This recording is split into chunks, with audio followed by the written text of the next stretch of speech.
हाँ, उनको तो नहीं, उनको समझ में नहीं आता है ना। एपी सिंह जी को समझ, अभी तक एपी सिंह जी ही बोल रही हूँ।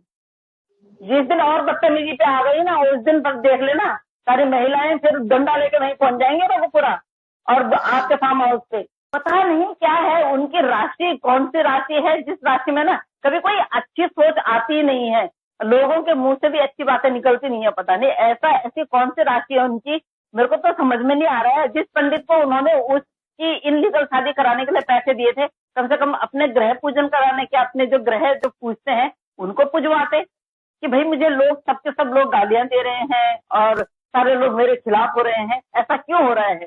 वो पंडित अगर जानकार भी होगा, अगर वो मेरे को सुन रहा होगा, वैसे तो स्टेटस खूब लगा रहा पंडित तो, कि मेरे को भाई तो अपने आप को पॉपुलर करने के लिए कि मेरे लिए भैया वहां से वो आया, समन आया है, भाई इतना कर ले, एक बार जाके समझा ले उसको, ठीक है ना।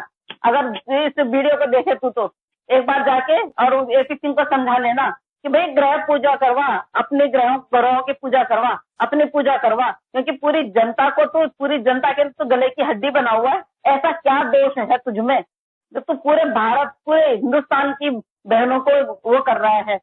मोमिन मलिक साहब को तो कह रहा है कि तुम्हारा रास्ता उनसे है, क्या बोलते हैं, तुम्हारा, तुमको फंडिंग आती है, और उनको बोल दिया कि आप वो हो कि तुम कुछ भी, हैदर भाई को कुछ भी, हैदर भाई यहाँ आएगा वो चूजे तक नहीं ले जा पाएगा। मलिक साहब ने सही बोला था ना, खिसियारी बिल्ली, खिसियारी बिल्ली जो होती है ना वो खंबा रोकने के लिए जाती है, वो हालत देखिए। इनको ना नीचे टिकने के लिए धरती है, ना ऊपर पकड़ने के लिए कुछ है।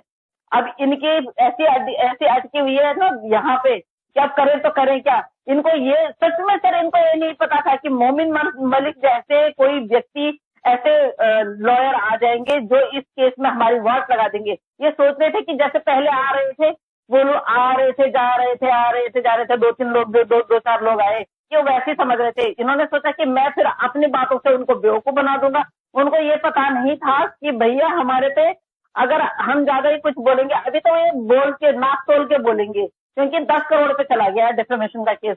अब बढ़ते बढ़ते वो ऊपर भी जा सकता है अगर इनकी हालत ऐसी रही तो। अगर इन्होंने कुछ और ज्यादा वो किया तो बढ़ता बढ़ता ऊपर भी जाएगा। जिस तरह से उनके कैरेक्टर पे इन्होंने उंगली उठाई, जिस तरह, तो सर इसके लिए तो हम भी बाध्य नहीं है, क्योंकि हमने कोई ऐसा जुर्म किया नहीं है। हम भी डाल सकते हैं मानहानि का दावा, हम भी डाल देंगे उनसे। ये अपने आप को समझते क्या है मानहानि का दावा? हमें क्या, किस किस उस पे कौन सी सजा है जो जिसमें आप हमें फांसी दिलाएंगे जी? बताइए, क्या अपराध किया है? अपराध क्या है हमारा?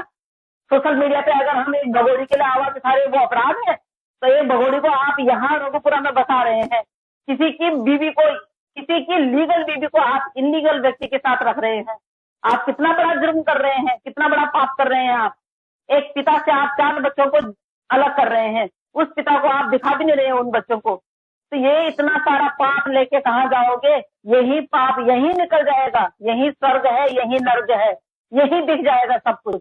और आप तो पाप के इतने भागीदार बन चुके हैं ना, आपको तो पता नहीं कितने घड़े भर चुके हैं।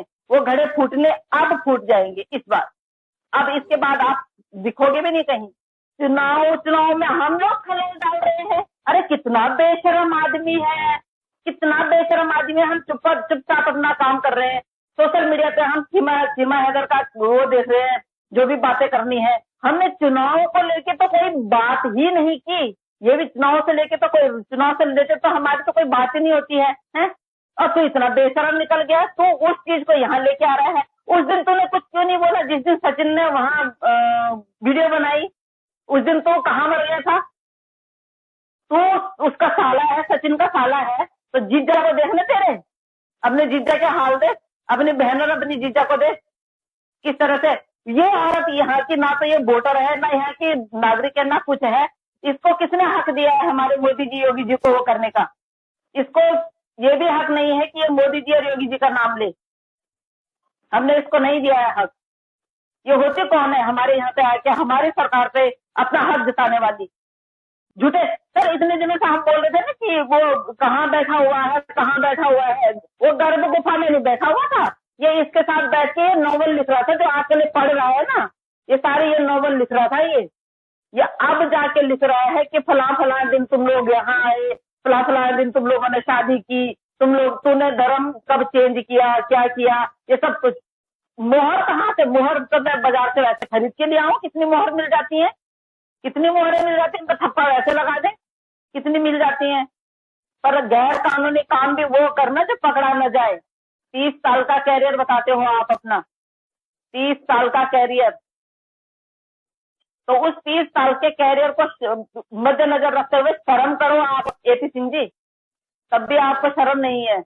मतलब आपको लोगों को फिर भी भड़काना है, अपने प्रति बोलने के लिए आपको मीडिया में बने रहना है, आपका नाम लोगों के सामने बार बार आए। आपको ये चाहिए कि भैया तो मुजरिम मेरी तरह है, वो तो कटघरे में खड़ा रहेगा, उसके पास कोई सबूत नहीं है, कुछ नहीं है, उसने तो कटघरे में खड़े रहना है और उसको मोमिन सर ने सवाल पूछने हैं। कोई पता नहीं, कोई उनको